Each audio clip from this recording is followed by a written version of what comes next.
Bon et bien voilà, j'ai pris une trace en mettant l'amplificateur directement à l'entrée sur un T et une terminaison 50 ohms de l'autre côté. C'était un peu scabreux mais ça a fonctionné. Et donc j'ai stocké en mémoire la trace grise qui correspond à cette mesure.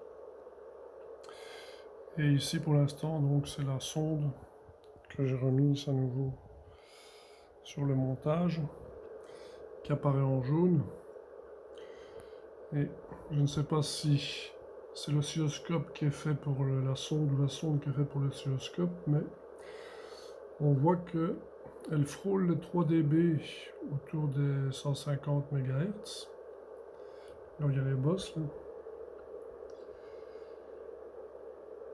Les 3 dB d'atténuation pour avoir une courbe un peu plus plate.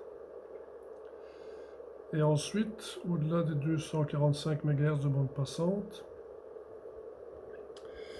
en fait, elle se comporte mieux que lorsqu'on connecte l'amplificateur en direct sur l'entrée. Ce qui est un peu logique puisqu'en fait l'entrée fait 25 picofarads à 1 mégohm, alors que la sonde ici à son entrée, elle fait 18 picofarads et 10 mégohm. Donc elle, comment dire, elle atténue moins, elle a moins d'influence sur la terminaison 50 ohms que l'entrée directe de l'oscilloscope lorsque les fréquences sont élevées. Et donc c'est pour cela qu'on voit ce phénomène. Donc à mon avis, les oscilloscopes sont réglés chez Antec pour qu'ils suramplifient la zone ou la probe et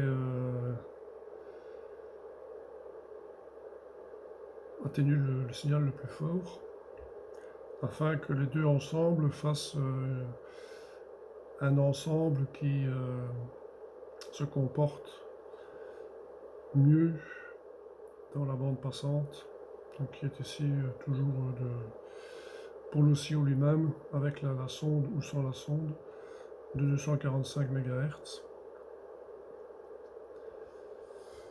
Mais donc la sonde en elle-même, je dirais qu'elle atténue de 3 dB au-delà des 350 MHz, puisqu'en fait on voit que le signal est meilleur entre 245 et 350 avec la sonde que sans la sonde.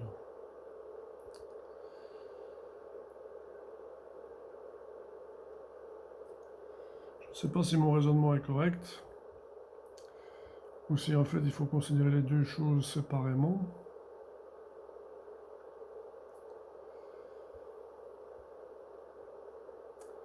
Par rapport à un système idéal où il n'y aurait pas la capacité d'entrée de 25 picofarads des entrées de l'OCU.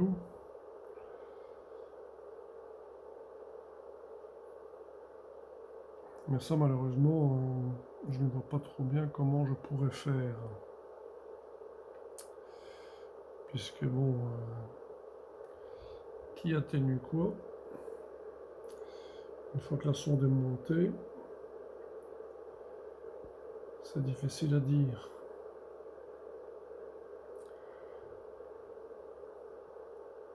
Mais en tout cas, ce n'est pas la sonde qui atténue le signal au-delà de 245 MHz, que du contraire, le fait de mettre la sonde améliore la réponse de l'oscilloscope.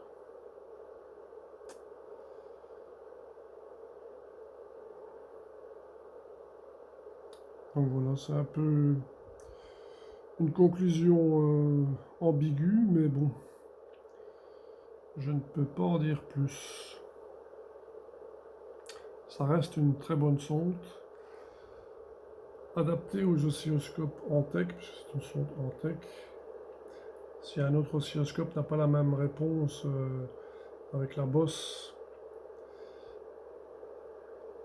à l'endroit où la sonde commence à atténuer, pour compenser, bah, cette sonde sera alors moins bonne bien sûr pour l'oscilloscope qui n'a pas cette suramplification qui compense en fait l'atténuation de la sonde, mais sans jamais dépasser les 3 dB. On les frôle aux deux pointes là, mais on ne les dépasse pas.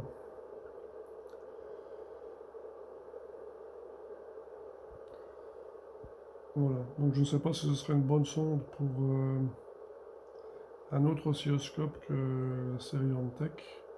En tout cas, la sonde Antec et l'oscilloscope Antec sont à première vue faits en fonction des sondes avec lesquelles ils sont vendus, de telle manière que la courbe de réponse avec la sonde soit le plus plat possible. Voilà.